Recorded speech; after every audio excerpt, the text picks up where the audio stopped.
Hi, everyone, and welcome to Season 3 of the Women of the Word podcast. I'm Lauren, and once again, I'm joined by Jen Wilkin, and we're back and really excited for another season. So, Jen, before we get started, I thought it'd be helpful to remind our listeners of where we've been, especially as we start this new season. So, in Season 1, we looked at your book, Women of the Word, to learn more about Bible literacy and how to study the Bible for ourselves. Then in Season 2, we took the Bible study principles we talked about in Season 1 and went a step further, going through topics like how to study confusing parts of the Bible, how to make sense of names and numbers in the Bible, going deeper into topics like typology, covenants, and mega themes in the Bible. We've covered a lot of ground in 2 seasons. So, as we start Season 3, this first conversation is going to serve as an orientation of sorts for the rest of the season. And Jen, when you and I were discussing what this third season was going to look like, you said you wanted to, quote, pull the fire alarm for listeners. Can you talk about what you meant by that? Yeah, everybody loves to panic, and so I thought I could just help with that just a little bit. Great. Let's do it. No, Great way to start a season. we've talked about things that can be done sort of at the personal level, and we've talked a little bit about what happens when you're studying with other people, but I wanted to have a season where we had a chance to talk about, like, where does this happen and how does this happen in a holistic way? To not just have us think about Bible study in the women's space or Bible study during a quiet time, but to ask, like, what is a sort of an integrated approach to helping address this problem? But I just find on the regular that people don't always have an awareness of just how big and how pervasive the problem is. And we're much more motivated to commit time and effort to fixing a problem when we see it more clearly. And so, Hmm. yes, I absolutely did want to make sure that everybody sees squarely what it is that we are up against when we're talking about building Bible literacy. Yeah. So, how did you know that the alarm, quote unquote, to just keep the metaphor, Mhm. how did you know that the alarm needed to go off? Well, I was seeing it in the spaces where I was serving in the local church. I was seeing how, particularly in women's spaces, women were always studying things or they were doing something that was called a Bible study. But then on closer inspection, and it was just for the record, it was my job to do the closer inspection, Mm. they didn't really fit the classic definition of Bible study. They were devotional or they were inspirational, or maybe they were a reading plan, which there's nothing wrong with a reading plan, but like we had a tendency at the church that I was in at the time to just go, hey, here's our Bible studies for the fall. And then the things that we listed underneath that heading could be any number of different things. And so you might have studies over entire books of the Bible, kind of like the ones that I do now. Or you might have studies that were over a character or over a particular topic. And then you might also have things that were just like, hey, come and we're going to just have a loose discussion around something that you read this week in a book. And so what can happen is you have people who've been in church for years going to what was called a Bible study, and they still don't know the Bible and they don't know doctrine. They don't really, and also these are people who are faithful to sit under good preaching in many cases every week. And yet they still haven't had like what I would call a sticky learning outcome. And that's because this is not dogging on preaching at all. I love preaching. I think it's essential to the life of the church. But I do find that in some settings, there's a misunderstanding of what preaching can and cannot do. Preaching is a passive learning experience. You sit and you hear someone teach you.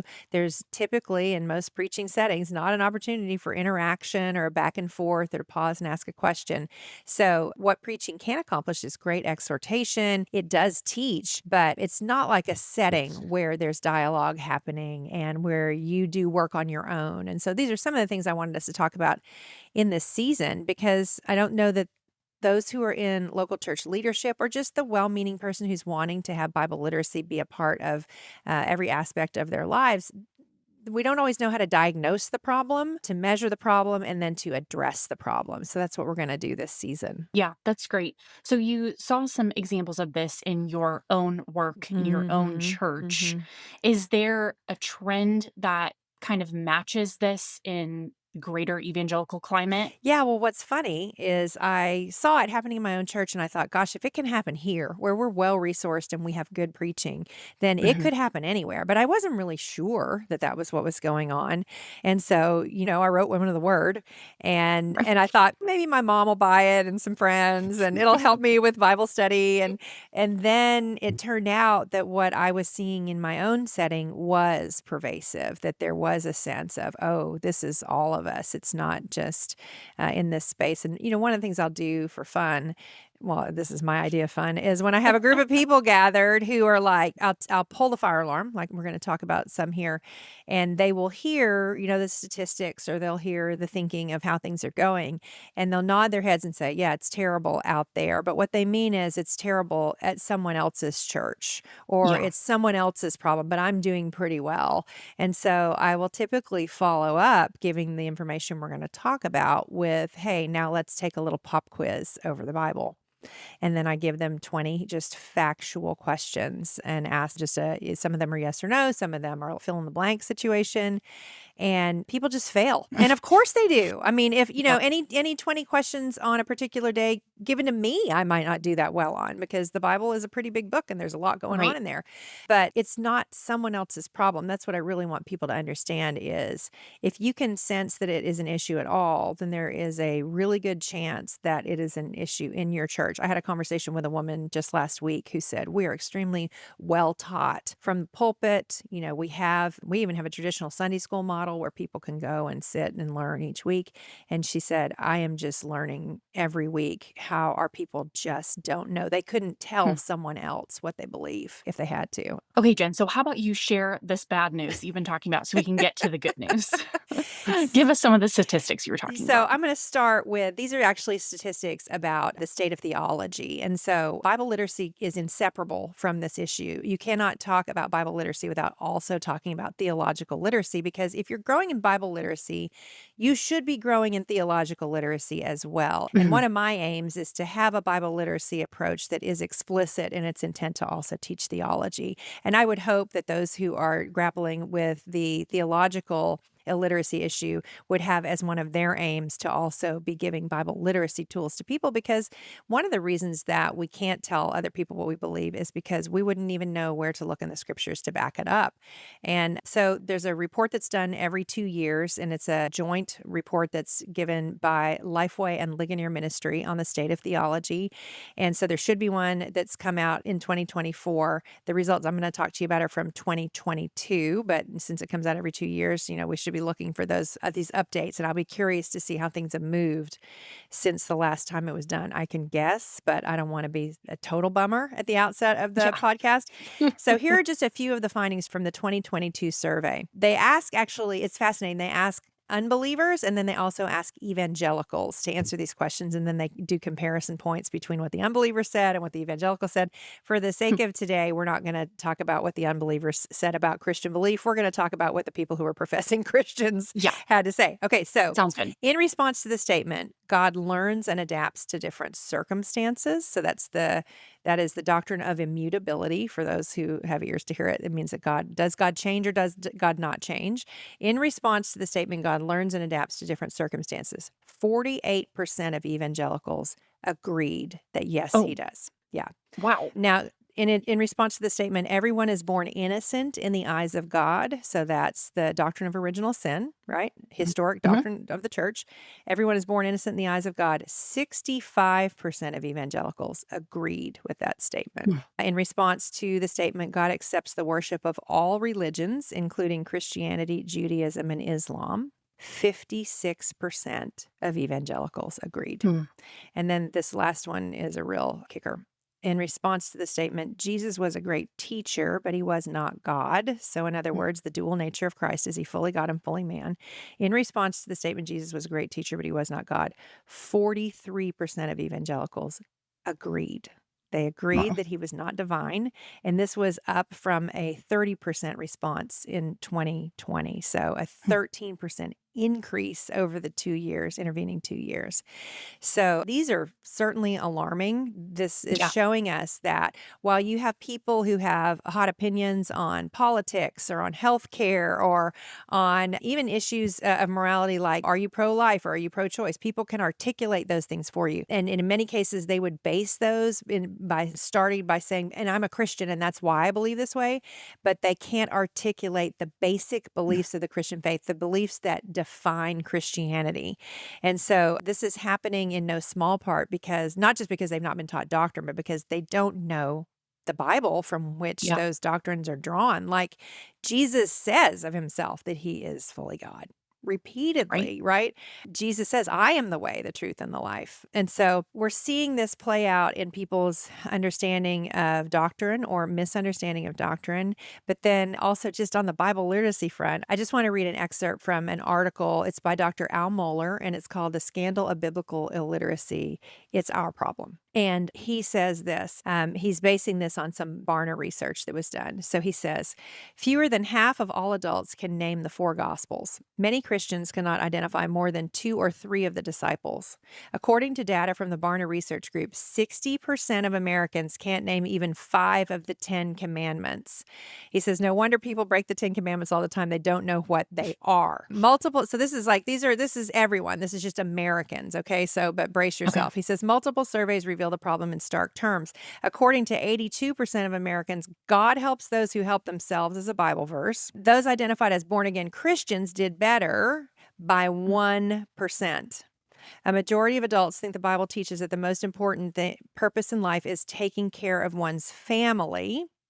Then it says some of the statistics are enough to perplex even those aware of the problem. A Barna poll indicated that at least 12% of adults believe that Joan of Arc was Noah's wife. Oh my. Another survey of graduating high school seniors revealed that over 50% thought that Sodom and Gomorrah were husband and wife. So it goes on from oh, listen, this one really kills me. A considerable number of respondents to one poll indicated that the Sermon on the Mount was preached by Billy Graham.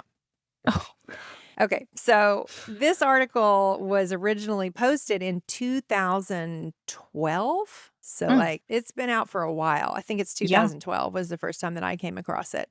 And it's no secret to those who are doing church work that in the intervening years that have passed, this problem is not getting better. It's Mhm. getting worse, right? Right. But few people responsible for discipleship in the local church or even in their homes are thinking strategically about how to shore this up. Like, how did we get here and how do we get back to something where people are actually learning a historic faith based on their knowledge of the scriptures? I'm not very good at math, but those numbers aren't amazing, and even I can tell that it's kind of shocking, actually.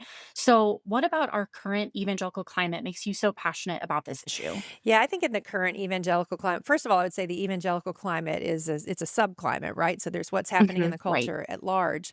And the Bible literacy crisis and the theological literacy crisis, which is a piece of it, are subsets of the larger literacy crisis. Like Mm, people aren't able to read. Period. They don't read well. They haven't been trained in critical thinking skills. There are various reasons that this is where we find ourselves, and those are available. You can read about that without even talking about Christianity. This is just where we are yeah. from a literacy standpoint, and you can see it playing out all around you. You can see it playing out on social media and in the way that news is reported. Everything is sound bites. It's very poppy. It's Yeah. no one is expected to, what's the acronym TLDR? Too long didn't read, which is Yeah. pretty much for anything that takes over 10 seconds. And Yes. now when you pull up a news article, there's a little summary of it up at the top so that you don't have Mhm. to actually read the whole thing. And so when you think about what this means in terms of how the church is talking about discipleship, the impulse that the church can have can match that of the culture at large. And that is, you know what? People just aren't that great at this. We're going to need to make things as simple as possible for Mm, them. They don't actually need to read the Bible. We just need to give them the little quick summary statement so that they get the general idea. And of course, that's not literally what anyone would do, except, I mean, actually, sometimes it is. If you think about the way that ideas are communicated, especially on social media, you do have a limited number of characters, or right. people have a limited attention span. So by its very nature, you're going to communicate things in clips and in sound bites, or even to lure someone into listening to your podcast that might be longer. You're going to Mhm. do that. You're going to give them the clickbait to draw them in. The Bible is not clickbaity. Like it doesn't lend itself to that.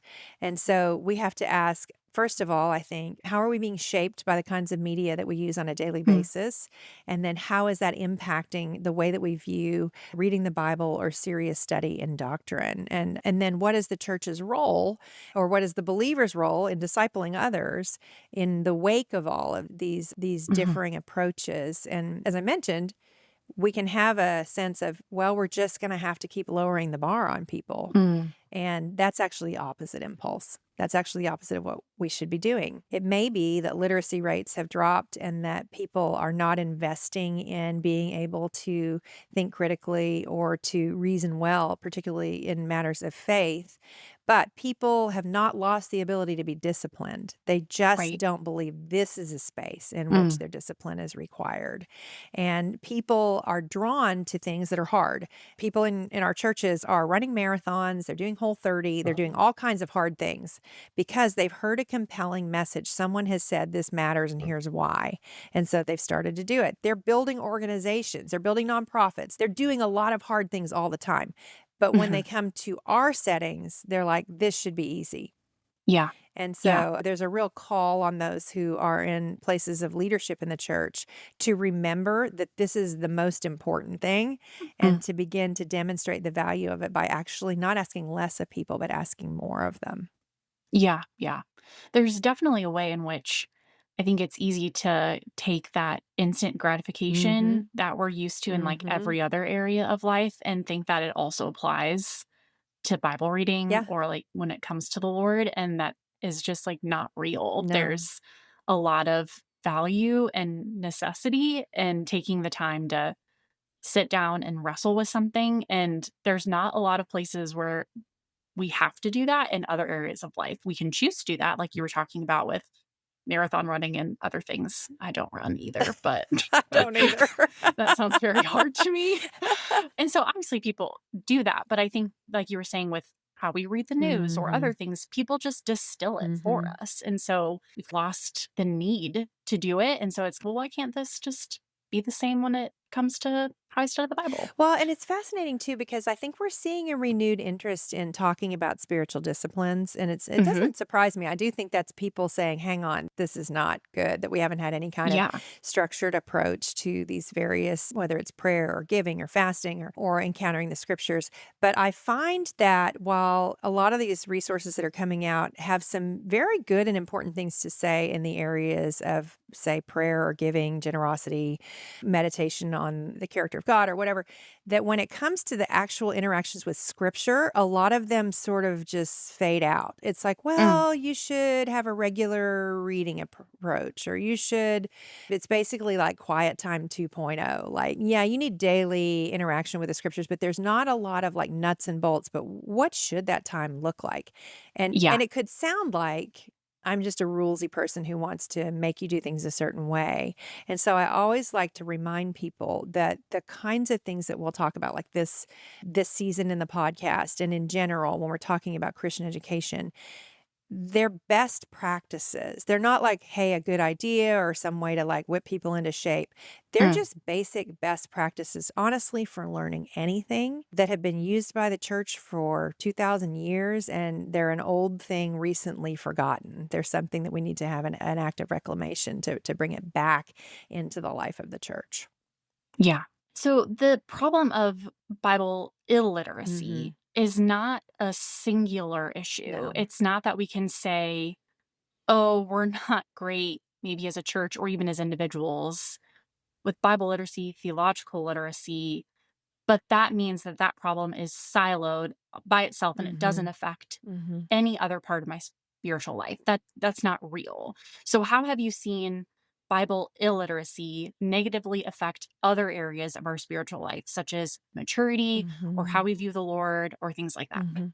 Well, I think most Christians you would talk to would acknowledge that sanctification is hard work and that the work of sanctification is accomplished primarily through us learning how God wants us to walk his way in his world in the Mm. scriptures and then asking the spirit to do that work in us. We do that, to borrow from Don Carson, his famous quote, grace driven effort, right? So we're not talking about just knuckling it through or anything, but that the Bible is the primary means by which we become aware of what we need to repent of, by which we become aware of what we're called toward, and by which we are constantly reminded of the nature and character of God, which should be the motive for why we Mm. want to change in the first place, that we are Yeah. inspired by a vision of God high and lifted up to do so. And so when we have a low view of Scripture or an absent view of Scripture, or when Scripture is something that we believe should be explained to us by someone else, then it means that all of the things that should be resulting from our contact with the Scriptures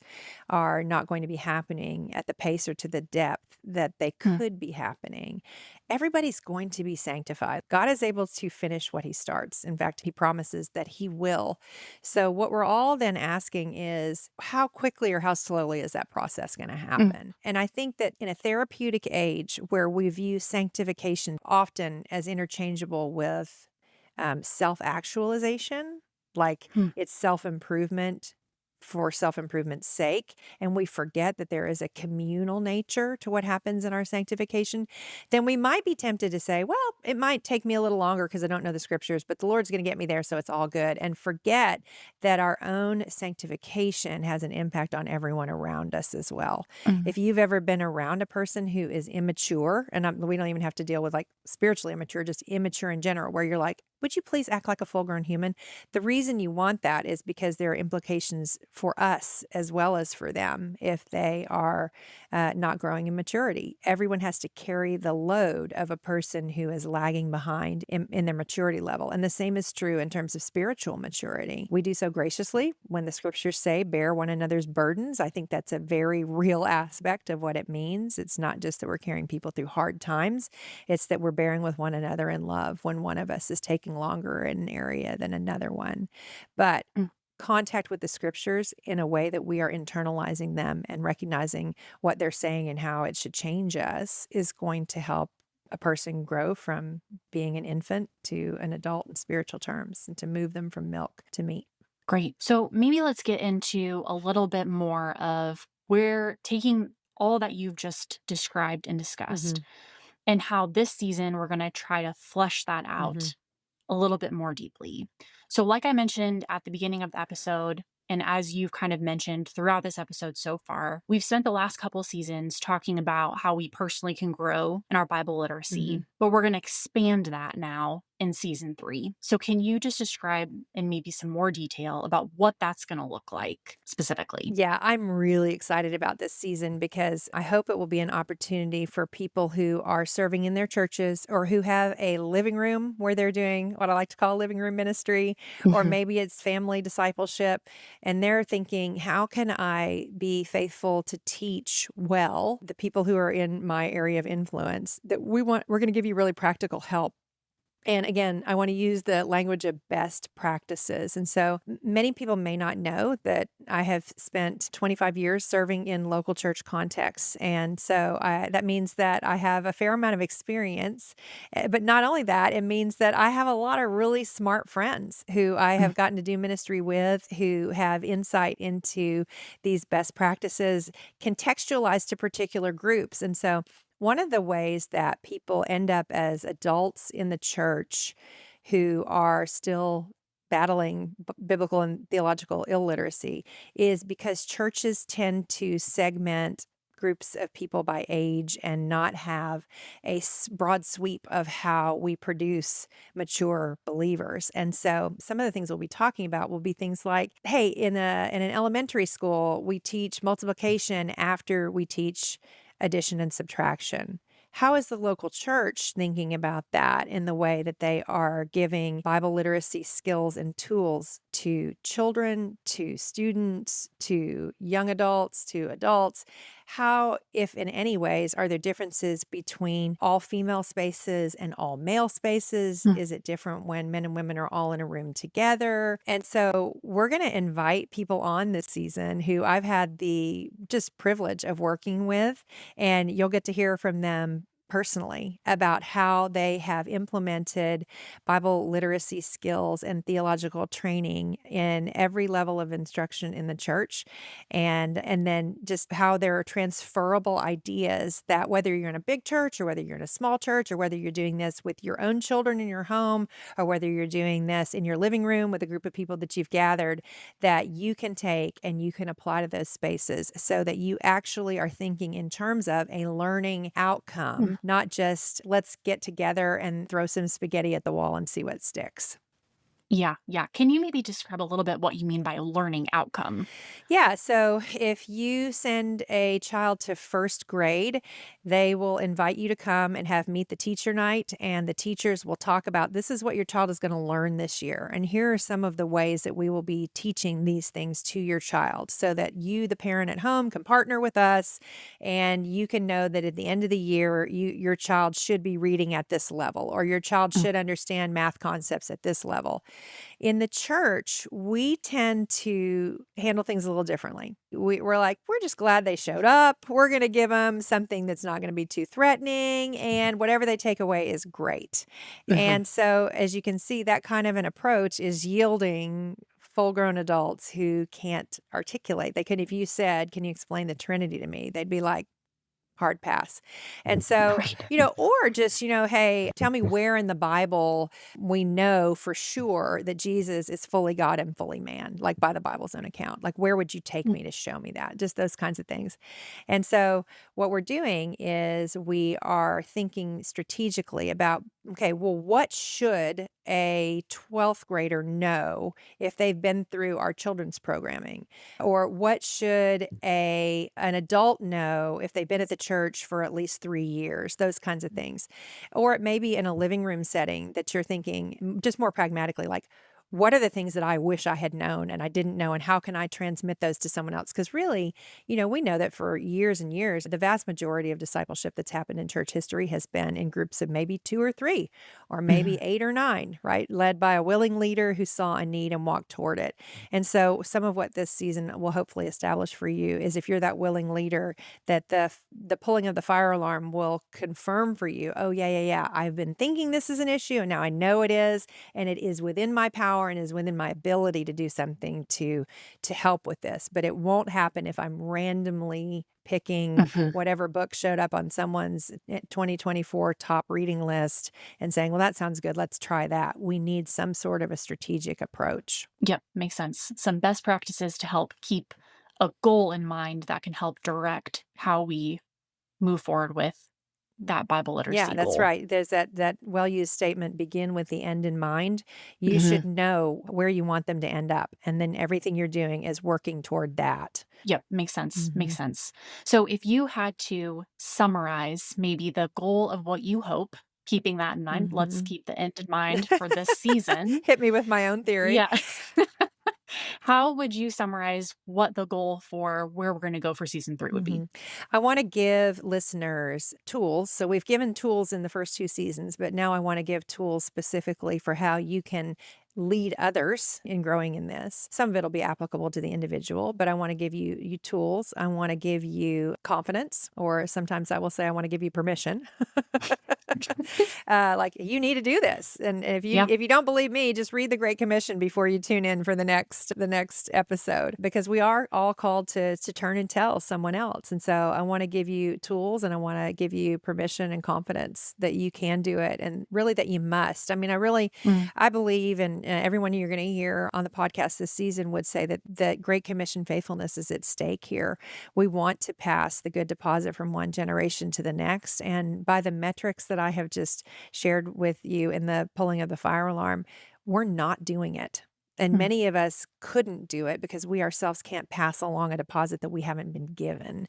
And so mm. this is an act of reclamation. So my hope would be that when you reach the end of this season of the podcast, that you'll be thinking actively about who you might gather, where you might gather them, and how you would begin with the end in mind, how you would say, this is what I want this group to learn in this time period that we have. And then that you would know how to execute it, that you would Mhm. know how to. So we're actually, we're going to talk about not just the content, which I think is what everybody always thinks of first. We're going to talk about what should a small group do? Well, what does that piece of it do? We're going to talk about all the little different pieces that can happen in any learning environment so that you feel ready to dispense of the task. Yeah, yeah, more maybe context Yes. in different Yeah. spaces. So, Yeah. yeah, that's great. And with examples. So, because I always learn really well by examples. And so everyone who will have come on Yes. will not just say, well, here's what you should do. They're going to say, this is what I did. Mhm. And then you take what I did and you adapt it to your particular environment with the understanding that there will be a real impulse when you hear what someone else did to say, well, that won't work with my people. That's the number one thing that when I start talking about this that I hear is, oh, well, that worked for you, but that won't work for me. And what's funny is I hear that with parents too. Like you give a best practice for parenting and they're like, well, your Yeah. kid did that, but my kid won't do that. And so every suggestion dies the death of 1,000 qualifications. And I Yeah. want to press on the people who will be tuning in for this season to just say, resist the urge to say, that won't work for me. Because the people who are going to be talking to you are people with years of experience and they have done ministry in both large and small contexts and they know what they're talking about. And so instead of saying, that won't work for me, think, how could most or much of this be either used as is or adapted for the spaces where the Lord has called me to serve? It's a good word and a good reminder as we kind of head into the rest of the season. I personally also am very excited to be able to talk to some other people this season with you, Jen, and think it's just going to bring a great dynamic to the show and just a way that we can really learn more deeply from other people who have boots on the ground, if you will, and can really speak into this in a helpful way. So looking forward to it. I hope that all of our listeners will join us as we continue this season, and we will see you next week for the next episode.